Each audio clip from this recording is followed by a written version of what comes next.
तो शुरू करते हैं। इसका पहला लेसन, सौरमंडल में पृथ्वी। तो इसका है, सूर्यास्त के बाद आकाश को देखना कितना अच्छा लगता है। आसमान में पहले एक या दो चमकते बिंदु ही दिखते हैं, लेकिन बाद में इनकी संख्या बढ़ जाती है। आप उनकी गणना नहीं कर सकते। संपूर्ण आकाश छोटी छोटी चमकदार वस्तुओं से भर जाता है, जिनमें से कुछ चमकीले होते हैं एवं कुछ धुंधले होते हैं, और ऐसा प्रतीत होता है मानो आकाश में हीरे जड़े हों। इनमें से कुछ टिमटिमाते प्रतीत होते हैं। यहाँ पर जो है तारों की बात हो रही है, लेकिन अगर आप उनको ध्यान से देखोगे तो पाएंगे इनमें से कुछ टिमटिमाहट अन्य से अलग है। ये बिना किसी टिमटिमाहट के चंद्रमा के समान चमकते हैं। तो इसमें ये कहा गया है कि कुछ ज़्यादा चमकते हैं और कुछ कम चमकते हैं, और इनकी जो टिमटिमाहट है वह चंद्रमा के समान है, यानी चांद के समान जो है इनकी टिमटिमाहट है।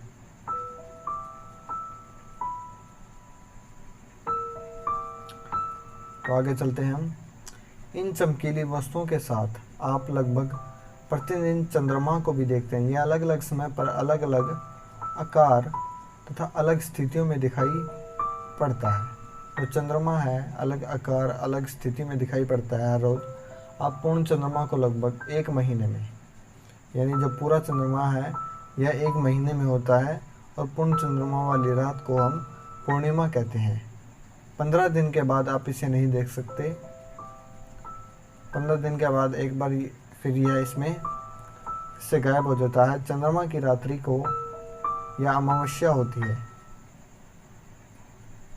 आधी रात, चंद्रमा की जो आधी रात हो जिसको अमावस्या। ऐसी रात में अगर आसमान साफ है तो आप आसमान का अवलोकन अच्छी तरह से कर सकते हैं। कि आप इस बात पर आश्चर्य नहीं होता कि हम दिन के समय चंद्रमा एवं इन सभी छोटी चमकीली वस्तुओं को क्यों नहीं देख पाते। तो आप इस चीज़ का आंसर हम ढूंढते हैं यहीं पर, कि दिन में हम इन चीज़ों को क्यों नहीं देख पाते, और जो है रात को ये चीज़ें आसानी से दिखाई देती हैं। तो इसके आगे चलते हैं। इसलिए क्योंकि सूर्य के अत्यधिक तेज प्रकाश, जो है सूर्य का अत्यधिक तेज प्रकाश के कारण रात के समय चमकने वाली वस्तुओं को हम दिन में नहीं देख पाते हैं। सूर्य, चंद्रमा, इसमें आगे यहाँ पे हमारा कुछ काम का निकल रहा है।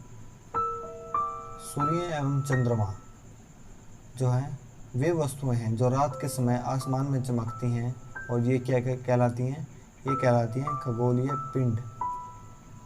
और कुछ खगोलीय पिंड बड़े आकार वाले तथा गर्म होते हैं। जो ये कुछ जो खगोलीय पिंड है बड़े आकार वाले तथा गर्म होते हैं, ये गैसों के बने होते हैं। खगोलीय पिंड किससे बने होते हैं? गैसों के बने होते हैं। इनके पास अपनी ऊष्मा, इसके पास अपनी ऊष्मा होती है, अपना प्रकाश होता है, जिससे बहुत बड़ी मात्रा में उत्सर्जित करते हैं इस प्रकाश और ऊष्मा को। खगोलीय पिंडों को क्या कहते हैं? तारा कहते हैं, और सूर्य भी एक तारा है। तो दोस्तों इसमें ये कहा गया है कि सूर्य, चंद्रमा जो हैं इनके पास बड़े आकार वाले होते हैं, ये गर्म होते हैं, इनके पास अपनी ऊष्मा तथा प्रकाश हो जिनके पास, वे खगोलीय पिंड कहलाते हैं। और खगोलीय पिंडों को तारा भी कहते हैं, और जैसे सूर्य भी एक तारे की तरह है। तो दोस्तों अगर आपको इतना समझ में आ जाए तो हम आगे चलते हैं। इसको हम आगे चलते हैं। तो इसमें बताया गया है कि रात के समय चमकते हुए अनगिनत तारे सूर्य के समान हैं। ये जो रात को अनगिनत तारे हैं ये सूर्य के समान हैं, लेकिन हमसे बहुत अधिक दूर होने के कारण हम तक इनकी ऊष्मा तथा प्रकाश जो है इसको हम महसूस नहीं करते। ये अत्यंत छोटे दिखाई पड़ते हैं। आपने अवश्य ध्यान दिया होगा कि कुछ दूरी के देखने पर सभी वस्तुएं छोटी दिखाई पड़ती हैं। अत्यधिक ऊंचाई पर उड़ रहा हवाई जहाज कितना छोटा दिखाई देता है। तो इससे हमें पता चलता है कि दूर की वस्तुएं जो हमें छोटी दिखाई दे रही हैं। रात्रि में आसमान की ओर देखते समय आप तारों के विभिन्न समूहों द्वारा बनाई गई विविध आकृतियों को देख सकते हैं। ये क्या कहलाते हैं? ये जो है नक्षत्र मंडल कहलाते हैं। और ये अर्सा मेजर या बिग बियर, इसी जो एक अर्सा मेजर और जो बिग बियर है इसी प्रकार का एक नक्षत्र मंडल है। अर्सा मेजर इसका नाम सुना होगा, बिग बियर का नाम, ये भी एक नक्षत्र मंडल की है, क्योंकि जैसे कि तारों के समूह को, यहाँ पर जो तारे हैं इनके समूह को हम नक्षत्र मंडल कह सकते हैं। ये आपने किसी की कुंडली वगैरह में आप सुने होंगे नक्षत्र मंडल। और जो है इसी प्रकार का बहुत आसानी से पहचान में आने वाला नक्षत्र मंडल है सप्तऋषि। यानी सप्तऋषि जो है इस 7 तारों का जो समूह है उसको हम सप्तऋषि जो है नक्षत्र मंडल भी कहते हैं। 7 तारों का समूह जो कि नक्षत्र मंडल अर्सा मेजर का भाग है। यह जो है सप्तऋषि जो है यह है अर्सा मेजर का भाग है। अपने परिवार या पड़ोस में किसी बड़े व्यक्ति से कहिए कि वह आपको आसमान में अधिक तारों, ग्रहों तथा नक्षत्र मंडल को दिखाए।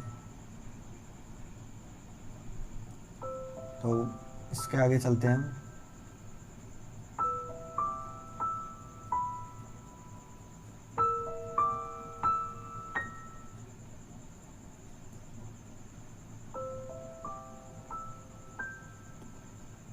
प्राचीन समय में जो लोग हैं रात्रि दिशा में दिशा का निर्धारण तारों की सहायता से करते थे।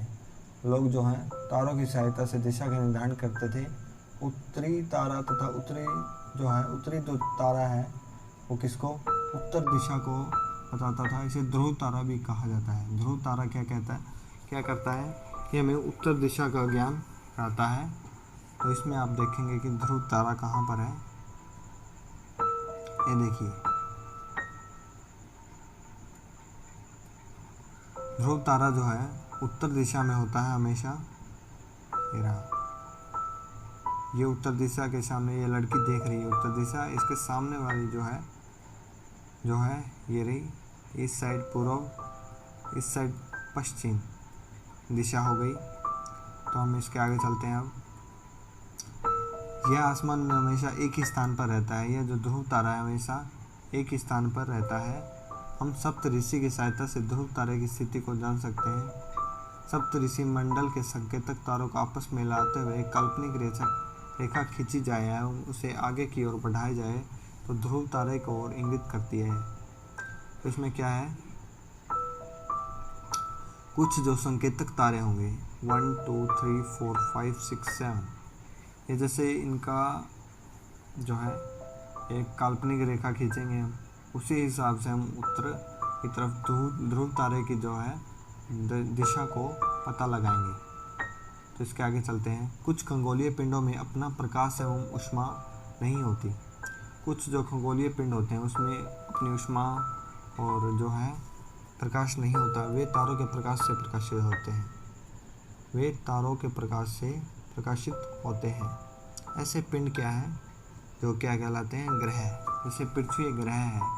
यह जो है सूर्य एक खगोलीय पिंड कह सकते हैं हम इसको, सूर्य को, और ये सूर्य के प्रकाश से प्रकाशित होती है, इसे ग्रह कहलाते हैं। ग्रह जिसे अंग्रेजी में प्लैनेट कहते हैं। ग्रीक भाषा के प्लेनेटाई शब्द से बना है। ये जो प्लैनेट है प्लेनेटाई शब्द से बना है, जिसका अर्थ होता है परिभ्रमक, अर्थात चारों ओर घूमने वाला। चारों ओर घूमने वाला जो है इस शब्द का अर्थ होता है चारों। पृथ्वी हम पर रहते हैं, जिस पृथ्वी पर हम रहते हैं एक ग्रह है। यह अपना संपूर्ण प्रकाश एवं ऊष्मा जो किससे, सूर्य से प्राप्त करती है। यह पृथ्वी के सबसे नज़दीक का तारा है। ये देखिए सूर्य से प्राप्त करती है, जो पृथ्वी के सबसे नज़दीक का तारा है। पृथ्वी को बहुत अधिक दूरी से, जैसे चंद्रमा से देखने पर यह चंद्रमा की तरह चमकती हुई प्रतीत होगी। अगर हम